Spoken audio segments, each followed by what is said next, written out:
詩篇62篇第9節，下流人真是虛空，上流人也是虛假，放在天平裏就必浮起，他們一共比空氣還輕。咁呢一節經文呢就比較特別啲喎。喺呢度大衛啊，佢又冇講我，又冇講你，又冇講佢，咁咧即係冇明顯嘅即係講嘅對象，又冇提到神。咁但係喺呢度咧，主要就講咗兩類嘅人。咁咧佢就將人咧就分開咗咧，第一類就係下流人，咁啊第二類咧就係上流人。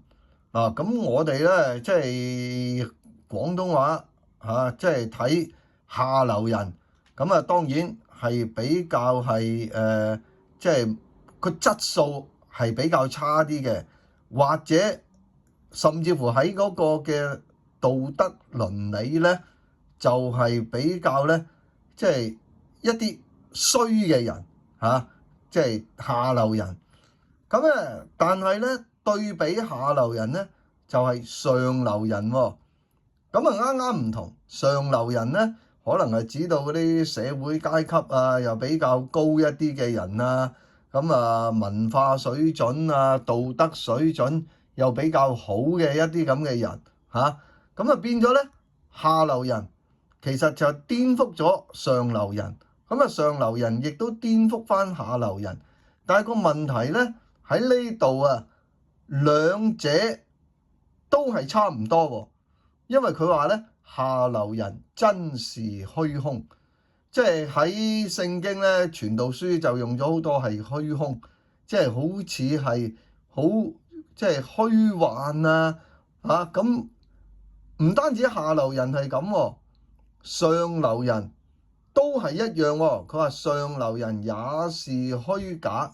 咁即係呢兩種對比嘅人，無論你高低上下，咁跟住佢話咩啊？放喺個天平裏邊嗱，以前咧就用嗰啲天平咧嚟到去做一個量度嘅工具，咁啊睇下邊度重啲，邊度輕啲。佢呢度就話咩啊？就必浮起竟然咧係好似浮起嚟喎。咁即係呢個比喻咧就好犀利啦。人基本上就唔會浮起噶嘛，人係有重量噶嘛。但係大衛喺呢度就描述，無論上流人、下流人喺個天平裏邊就浮起咧，佢哋一共比空氣還輕。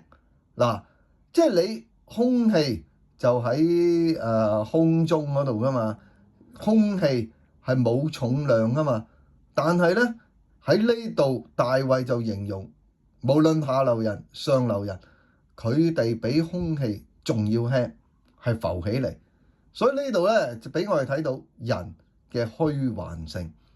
親愛嘅天父，主要我哋都知道人係好虛幻、好虛空，但係我哋感恩。雖然我哋人係即係有個不完全，但係耶穌基督救贖我哋咧，讓我哋生命轉為有意義。祈禱奉主名求，阿門。